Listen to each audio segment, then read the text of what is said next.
ஒரு மிக பிரம்மாண்டமான இணைப்பு விழா மிக சிறப்பாக நடந்து முடிந்திருக்கிறது. தலைமை பண்புமிக்க மக்கள் சக்தியாக இருக்கக்கூடிய தமிழக வெற்றி கழகத்துடைய தலைவர் அவருடைய வாழ்த்துக்களோடு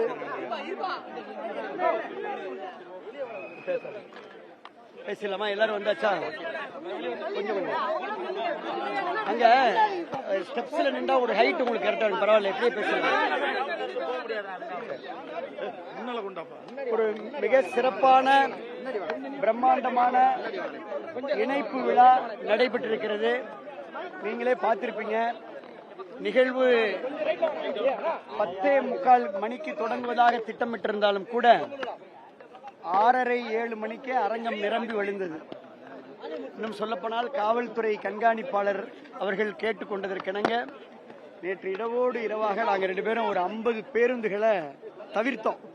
ரொம்ப கஷ்டப்பட்டு 50 பேருந்துகளை நாங்கள் தவிர்த்தோம்.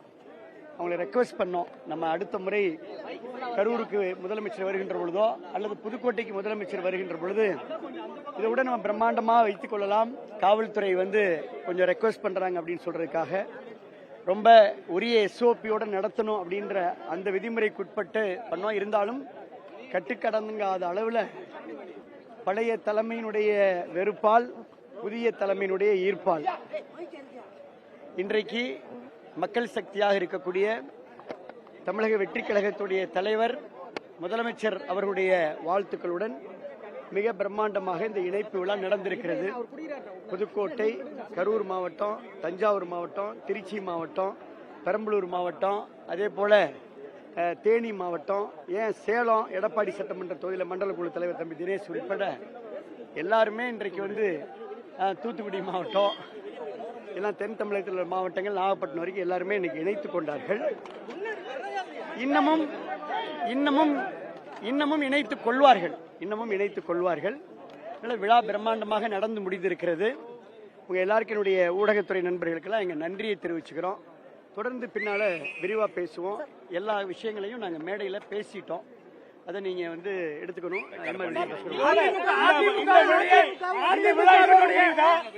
மீண்டும் புதுக்கோட்டையில இன்னொரு விழா எடுப்பீங்களா? நான் ஏற்கனவே சொன்னது போல இந்த விழா வெறும் ட்ரெய்லர்.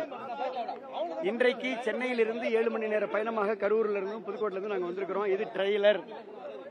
டெல்டாவில் மெயின் பிக்சரை நீங்க பாப்பீங்க.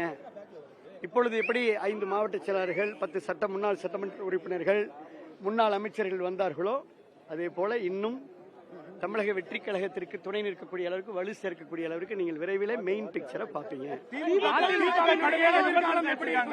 நீங்கள் தாவேகால இணைந்ததும் அதே போல எம்ஆர் விஜயபாஸ்கர் அவர்கள் தாவேகால இணைந்தது குறித்து திமுக கடுமையான செய்யதானே செய்வாங்க. எதிர்கட்சி என்ன செய்வாங்க? எதிர்கட்சியில செய்யதானே செய்வாங்க. அங்க பர்னிங் இருக்கும்ல, அதனால கொஞ்சம் விமர்சனங்களை வைப்பாங்க.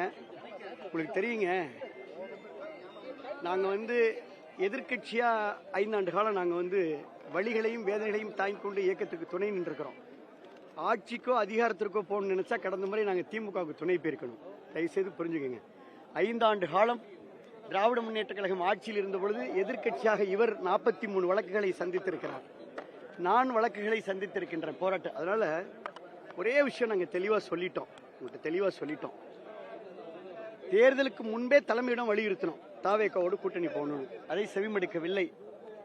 தேர்தலுக்கு பின் பெரும்பான்மையான மக்கள் வாக்களிச்சுட்டாங்க, ஒரு ஆட்சி மலரணும்னு வாக்களிச்சுட்டாங்க. அப்ப நம்ம அமைச்சர்லாம் வேண்டாம், நம்ம வெளியில இருந்து ஆதரவு கொடுத்து அந்த ஆட்சிக்கு நம்ம துணை நிற்போம்னு சொன்னோம். அதையும் செவிமடுக்கல. இயற்கைக்கு முரணாக, எப்படி அகைன்ஸ்ட் தி நேச்சுரல் கோர்ஸ், இயற்கைக்கு முரணாக திராவிட முன்னேற்ற கழகத்தோடு திரைமறைவில் பேச்சுவார்த்தை நடத்தியதில் எங்களுக்கு உடன்பாடு இல்லை என்பதை உங்களுக்கு தெளிவுபடுத்தியிருக்கிறோம். நாங்கெல்லாம் பிறவிலே அதிமுக 2வது தலைவர். எங்க கடிதத்தெல்லாம் நீங்க படிச்சீங்கன்னா எல்லாருக்கும் கண்ணீர் வருங்க. அதனால இந்த நேரம் நாங்க யாரையும் பொதுவாக இப்ப விமர்சனம் சொல்ல இல்லை. அதனால பழையன கழிதலும் புதியன புகுதலும் மறுமலர்ச்சி. நான் கண்ணியத்தோடு எப்போதுமே பேசக்கூடியவன். அதனால விமர்சனங்களை குறைத்துக் கொள்கின்றேன். எங்கள் கடிதத்தை நீங்கள் படித்தீர்களானால் we love the party, we love புரட்சி தலைவர் எம்ஜிஆர், புரட்சி தலைவி அம்மா. அதை தாண்டி எனக்கெல்லாம் அம்மா திருமணம் பண்ணி வச்சாங்க, 2 குழந்தைக்கு அம்மா பெயரிட்டாங்க. அந்த வழிகளையும் வேதனைகளையும் ரணங்களையும் சுமந்து கொண்டு ஒரு அத்தியாயத்தை முடித்து புதிய அத்தியாயத்தில் நாங்கள் காலடி வச்சிருக்கோன்றது மட்டும் உணர்ந்து கொள்ளுங்கள். விமர்சனங்களை தவிருங்க. எடப்பாடி பழனிசாமி எப்போதுமே உங்க 2 பேரும் மீதுமே தனியா ஒரு அக்கறை கொண்டுதான் இருப்பாருன்னு பல தருணங்கள்ல வந்து பார்த்திருக்கோம். ஆனா இன்னைக்கு நீங்க 2 பேரே வந்து மாற்று கட்சிக்கு போறது இது எந்த அளவுக்கு இது தாக்கத்தை நீங்க தான் சொல்லணும். இப்ப இந்த எழுச்சியை பார்த்தீங்க, இந்த உற்சாகத்தை பார்த்தீங்க, ஏற்பாட்டை பார்த்தீங்க. இன்னும் காலம் நீங்க சொன்னது அவரை ஏத்துக்கலையா இல்ல அவர்கிட்ட ஏதாவது பேசுனீங்களா?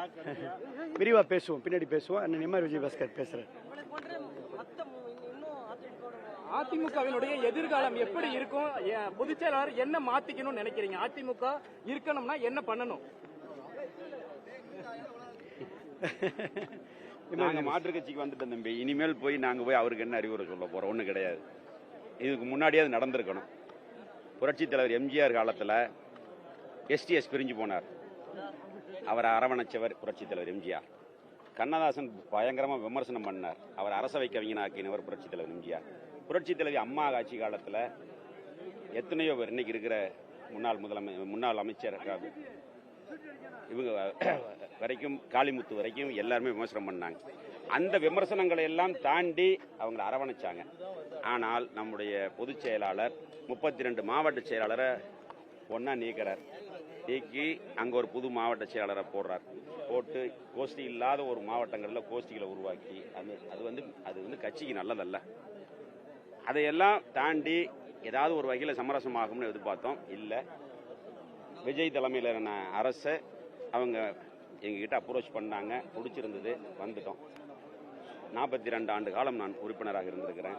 பல பதவிகள் இருந்திருக்கிறோம், உள்ளாட்சியிலிருந்து அமைச்சரிலிருந்து.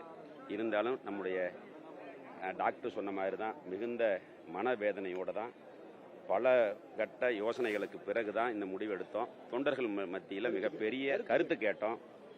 சும்மாவெல்லாம் இல்லை, எல்லா நிர்வாகிகளையும் கருத்து கேட்டு அவசரப்படாமல் தான் கேட்டோம். அவங்களுடைய விருப்பத்தின் பேரில் ஒரு சிலர் வேண்டான்னு சொல்லுவாங்க, இல்லை அது இல்லைன்னு சொல்ல, மெஜாரிட்டி 95% மேலே இந்த சொன்ன கருத்துக்களின் அடிப்படையில் தான் இந்த நிகழ்வு மிக பிரம்மாண்டமான ஒரு மாநாடு போல நடந்து முடிஞ்சிருக்குது. இதுவரைக்கும் நடந்த நிகழ்வுகள் டிவிகேல இணைப்பு விழா என்பது இதுபோல் நடந்தது கிடையாது. உங்களுக்கு தெரியும், பத்திரிகையாளர்கள் நீங்க. 10ஆம் தேதி முதலமைச்சர் கரூர் வர்றார். அப்போ அந்த விழா மிக சிறப்பாக ஏற்பாடு செய்து நடக்கும். அதிமுகவில் பொறுப்பு கொடுக்கப்பட்ட அந்த நபர்கள் மீண்டும் எங்களுக்கு கடுமையான விமர்சனங்களை வைக்கிறாங்க. கட்சி விட்டு வெளியே வரும்போது பிறகு ஏதோ ஒன்று சொல்லத்தான் செய்வாங்க. பதவிக்காக வர்றோம், எம்எல்ஏ பதவியை திறந்துட்டு வரோம், எம்எல்ஏ பதவி ரிசைன்மெண்ட் வர்றோம். சின்ன வேலையல்ல, ஒரு மாசத்துல ரிசைன்மெண்ட் வரங்கிறது அதுக்கான மனவழி எங்களுக்கு தான் தெரியும்.